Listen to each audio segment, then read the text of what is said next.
We are kickstarting this series by focusing on July's birthstone, which is also the king of gemstones, the ruby. There's this old famous tale about how rubies were found. Legend told of a deep valley that was glittering with precious rubies, but rife with poisonous snakes. Hunters nearby one day, they figured out how to get hold of these gems. They threw raw red meat into the valley, which were then picked up by vultures, and the rubies stuck onto the red meat that these birds carry. The hunters then shot down the birds with arrows and recovered these rubies. This tale is well circulated across civilizations and even documented by Marco Polo. This goes to show that for centuries, the process of ruby mining has been so exclusive and rare. In the present day, mining production globally for rubies is still far lesser compared to diamonds. In the year of 2019 alone, a total of 142 million carats of diamond rough were mined. Compare this to the world's biggest and most productive ruby mine in Mozambique, where only 2.2 million carats of ruby rough were mined. Although the most legendary rubies are from the mines in Mogok, Myanmar, ruby production here is dwindling over the years. Because these mines have been operating since the 12th century. There are also rubies produced by other countries, but they now rarely produce any significant gem quality rubies.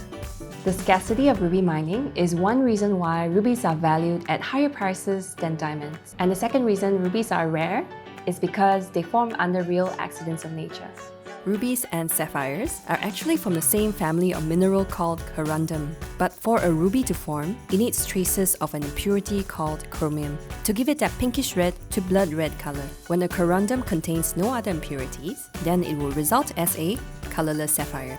What you want to be looking for when purchasing a ruby is for vivid red color and good luster, meaning the brighter red and the more transparent and cleaner the stone is, the more valuable. Some cultures, such as the Japanese, Koreans, Indians, and some Europeans, may also love rubies that are pinkish red, but as long as there is red in it, it is acceptable as a ruby in its valuation. While we can't all be like Queen Elizabeth, who has a famous set of Burmese rubies in her tiara, here are some more popular ruby jewelry choices for the everyday person.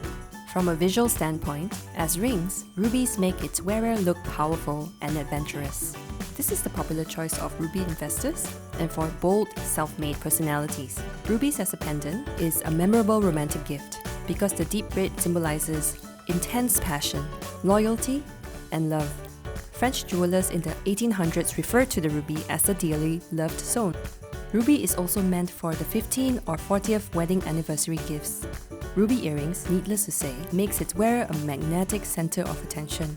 It is in fact hard to find natural rubies above 1 carat that match.